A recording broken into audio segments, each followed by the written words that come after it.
All right, so beautiful day here at Gray Whale Cove.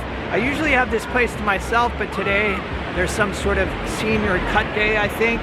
So the beach is crowded with kids. But anyway, I'm gonna try to make something of the scene behind me. I'll be using the scene as inspiration. I'm not gonna stay exactly true to it. I will be moving some things around and also pushing the color.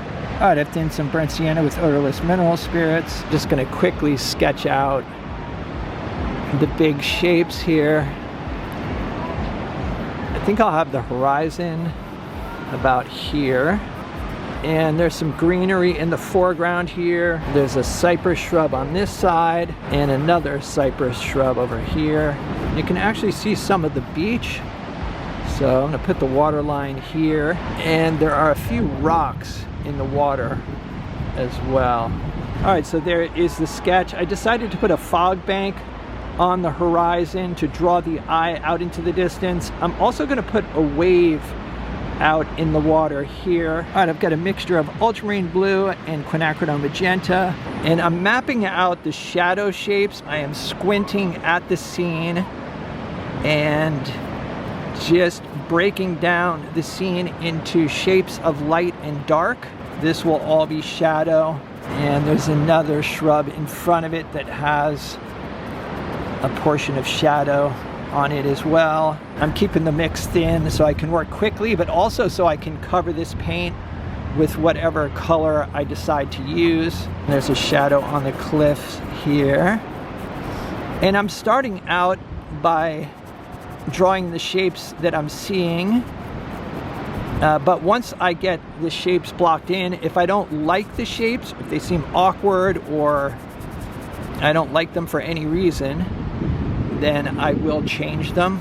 And this rock in the foreground has some shadow on it as well, blocking in the shadows on the shrub to the right.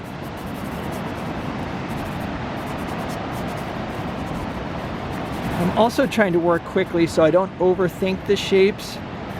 I want them to feel spontaneous, especially when I'm painting something irregular like a tree or a shrub.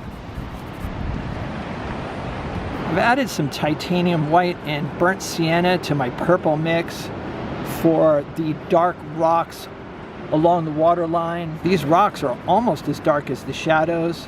I probably will be lightening them up a bit in order to get some color into the darks, but for now I just want to establish the shapes.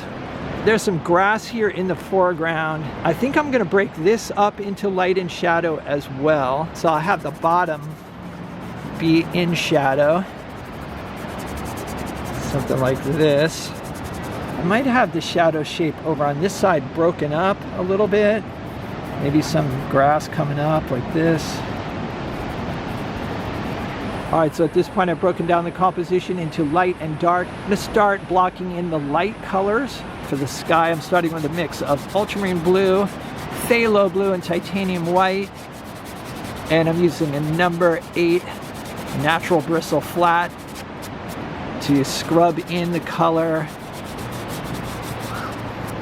I usually start my paintings with a number 8 natural bristle flat just because I can cover the panel really quickly. Still keeping the mix thin. Thinned it a bit with odorless mineral spirits. I added a bit of dioxazine purple and quinacridone magenta for the fog on the horizon.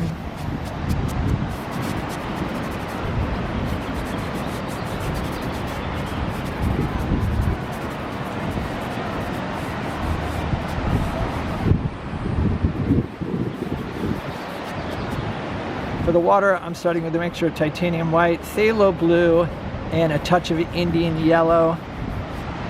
There's actually quite a bit of variation in the color in the water, but for now, I just want to quickly mass in a value.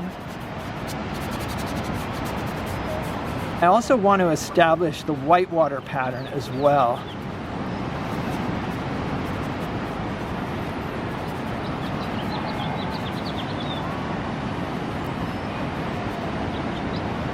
This mix is a little bit thick, but that's all right. I'll still be able to cover it with subsequent layers of paint. It's also a bit dark. I think the sky is too dark, but we'll see. For the sand, I've got a mix of Indian yellow, cadmium yellow medium, and titanium white.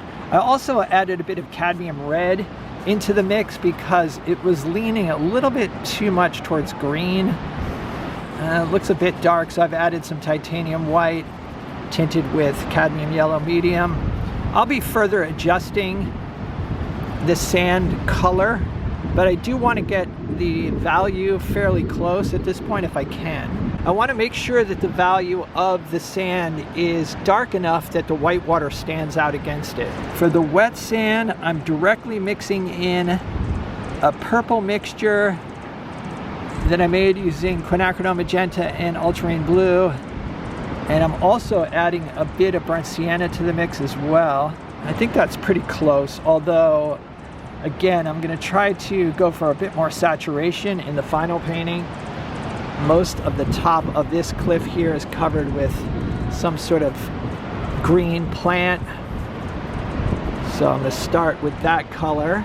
And for the green on this cliff, I've added a bit of burnt sienna and titanium white. It's a little bit more of an olive green color. There's a bit of red or orange in the cliffs in this area here, and this mix is already exaggerating that color. I added some cadmium red and titanium white to the mix for the light portion of the cliffs out here. I do want to have them be a bit more desaturated so it creates a sense of depth. And then for this portion here, I used a mix of the two colors. Oops, got some green in there, that's all right. There's a bit of light here on the top of these rocks. Bit of light there. The light on these rocks is actually somewhat cool and gray, but obviously I feel that a warm color will convey a more accurate feeling of light. Got a mix of sap green and cadmium yellow medium for the light portion of the grass in the foreground. And there's actually a little bit of the orange mixture still in my brush, which is fine.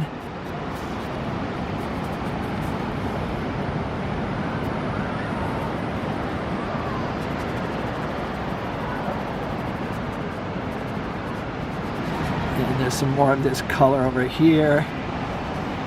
Going with a different green mixture right here. I use sap green and phthalo blue.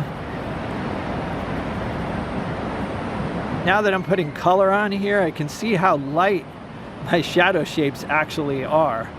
So I'm going to need to darken them quite a bit. That's all right. Still using a number 8 natural bristle flat. Alright, so there is the scrub in. This is the most important part of the painting. From here on out, it's going to be fun, because I have my value pattern established and I have some ideas about the colors I'm going to use. But now I'm going to switch to a smaller brush and use loaded strokes. I've switched over to a number 4 synthetic flat, and if I press down on this brush, I get a stroke that's about 3/8 of an inch wide. I do have a bit more control with this brush. I'm going to start building up the dark shapes with a bit more saturation. Got a mixture here of pure cadmium yellow medium and cadmium orange. I want to punch up the lights as well, and I am going to try to keep the lights close to a mid-tone just because there's more saturation in the mid-tone range. Alright, I've switched back to the number 8 natural bristle flat temporarily here, just to scrub in a dark value for this tree. I used phthalo blue for this mix, so it's leaning towards a blue-green. And for the shadows on this side, I'm mostly seeing purple, so I'm using a mix of ultramarine blue and dioxazine purple. And I mixed up a warm green for the shadow portion of the grass. I'm not even sure what colors I used. I'm working really quickly. And I'll use that color over here as well. I'm reworking the shadow on the cliff here, using a mixture of a sort of reddish color and then a dark green. I can use two different colors within this shadow shape. As long as the values are the same, it will not break up the shape. That might be a bit dark. I'm going to add a little bit of yellow directly to the green here, just because it was so dark you couldn't tell what color it was. Something like that. Now you can actually see that it's green. I may have to lighten it up some more, we'll see. It's a balancing act, balancing all the values. I'm not thinning the paint at all, just applying it in the thickness that it comes out of the tube. Filling in the whitewater areas. I got some out here as well.